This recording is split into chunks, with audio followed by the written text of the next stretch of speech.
Welcome. So, for a long time now, our most powerful tools for treating obesity have all been injectables. But that might be about to change. Today, we're diving into the pivotal Phase 3 data for Orforglipron, an investigational oral therapy that could really shake things up. Let's get right into it. I think the best place to start is with this quote from the lead investigator of the ATTAIN-1 trial, Dr. Louis Aron. It really gets to the heart of the matter. He points out the biggest hurdle this drug is trying to clear, giving us a powerful option for patients who are hesitant or just plain unwilling to start on injections.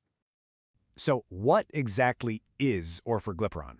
Well, its big potential really comes down to a fundamental difference at the molecular level. This isn't the kind of GLP-1 agonist that we're used to working with. And here's the key. Orforglipron is a small molecule, not a peptide. And that one structural distinction, well, that's what unlocks its entire clinical profile, especially some really significant advantages when it comes to dosing. Okay, and this is where that small molecule structure becomes a massive advantage in the real world for our patients. We all know the drill with oral semaglutide, that strict fasting regimen.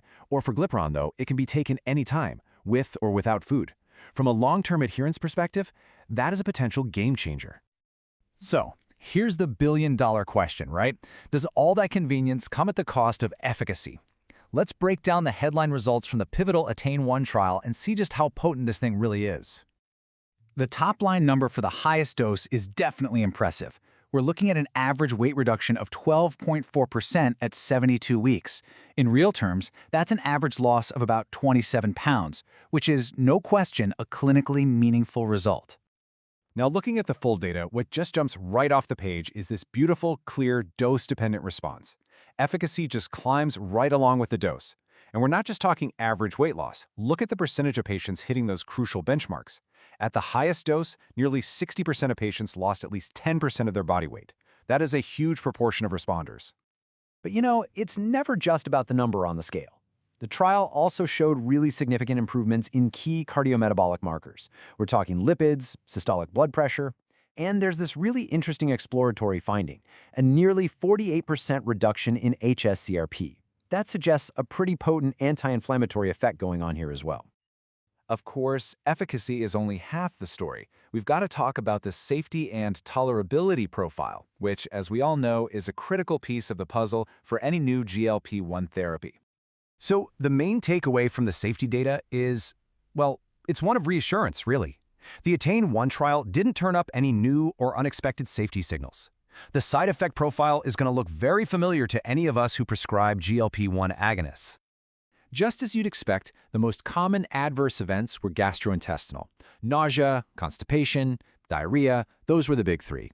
And importantly, they were generally mild to moderate and, crucially, happened most often during that initial dose escalation phase. I think a really practical way to look at tolerability is to look at the discontinuation rates. Due to side effects, this topped out at just over 10% in the highest dose group. That figure gives us a pretty realistic picture of how patients might fare in a controlled setting, and it's right in line with what we've seen with other potent agents in this class. Okay, so let's put all this data together. What are the potential implications here? What could a drug like this actually mean for the future of obesity management in our day-to-day practice? First off, let's just touch on the dosing again. The trial used a classic start low, go slow protocol. It's an approach we're all very familiar with, and it's a practical way to manage those initial GI side effects and give patients the best possible chance of succeeding on the therapy. Now, if we zoom out a bit, Orforglipron is getting ready to enter a massive and still growing market. That small molecule structure we talked about, that might lead to lower production costs, which could be a huge factor when it comes to access. And speaking of access, Lilly has already put a plan in place to aim for Medicare access and no more than $50 a month, assuming it gets approved. So, all of this leads us to a really compelling question for the future of our practice. Once we have a potent oral option that doesn't have any of those food restrictions, how is that pill versus shot conversation going to change? This isn't just about a new drug. This could be the start of a fundamental shift in the standard of care for obesity.